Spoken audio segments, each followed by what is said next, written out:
अब सवाल ये उठता है भाइयों और बहनों कि हमारे जो रूल्स हैं जो ऊपर से बना दिए जाते हैं और उनको हमें बोला जाता है कि आंख बंद करके फॉलो करो, वो हमारे फायदे के हो ना फायदे के हो। फॉर एग्जाम्पल अभी एक ऑर्डर आया और उस ऑर्डर में बोला कि एग्जाम के दिनों में टीचिंग होगी। क्या हुआ उसका? क्या टीचर क्या लेबर है? मतलब एक दिन वो खाली बैठा हुआ है, वो खाली नहीं बैठेगा, वो काम करेगा। लेबर है टीचर? अब देखो बहन जी तो पेपर चेक कर रही है यहाँ पे, क्यों? कारण क्या है उसका? आप एक चीज बताइए, एक छोटा सा ऑर्डर वापस कराने के लिए क्या चाहिए?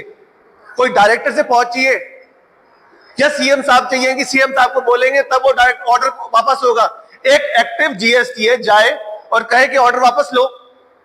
डीडी का ही तो ऑर्डर था ना वो, पर वापस हुआ नहीं, सबने मान लिया ना, और उसको एग्जीक्यूट कराने की जिम्मेवारी है के पास, उसको कराना पड़ेगा, पर किसी ने कुछ नहीं बोला। अब मेरा सवाल सिर्फ ये उठता है, जो अभी पावर में है, जो जीएसटी है, जो एक्टिव है, वो क्या आपको एक्टिव लग रही है?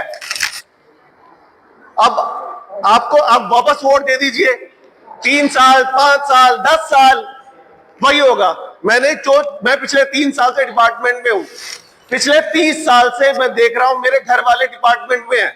वो कहते हैं कि इससे बढ़िया डिपार्टमेंट कोई नहीं, इससे शांति की नौकरी कोई नहीं। क्या आपको शांति मिल रही है? क्या आपको ऐसा महसूस हो रहा है बाहर जब जाते हैं आप कि मास्टर जी की इज्जत है पुरानी वाली, असिस्टेंट प्रोफेसर की तो इज्जत है? पिछली सरकार ने टीचरों के साथ बहुत गंदा बर्ताव किया। कहीं भी जा रहे हैं और किसी भी टीचर को नोटिस दे रहे हैं, टीचर को हटा रहे हैं। भाई क्यों नहीं बोले उस टाइम जीएसटी है?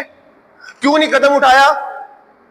आप सरकारी सर्वेंट है, सरकारी सर्वेंट बंदा सपने लेके बनता है, मेहनत करता है, कोशिश करता है उसके लिए, और उसको बनने के बाद ऐसा जिल्लत भरा व्यवहार कि कोई एक मिनिस्टर पहुंच रहा है, अतिशी जी पहुंच रही है कहीं भी और कुछ भी कर रही है, कोई कुछ नहीं कर रहा। कोई प्रोटोकॉल नहीं है क्या हमारे पास? ये सब होते हुए, ये सब जानते हुए किसी ने कोई कदम नहीं उठाए। जो पावर में थे, जो जीएसटी के अब जो 3 हिस्से हैं, जो पहले थे एक साथ जुड़े हुए, टीम ही तो थे वो, उन्होंने कुछ नहीं किया।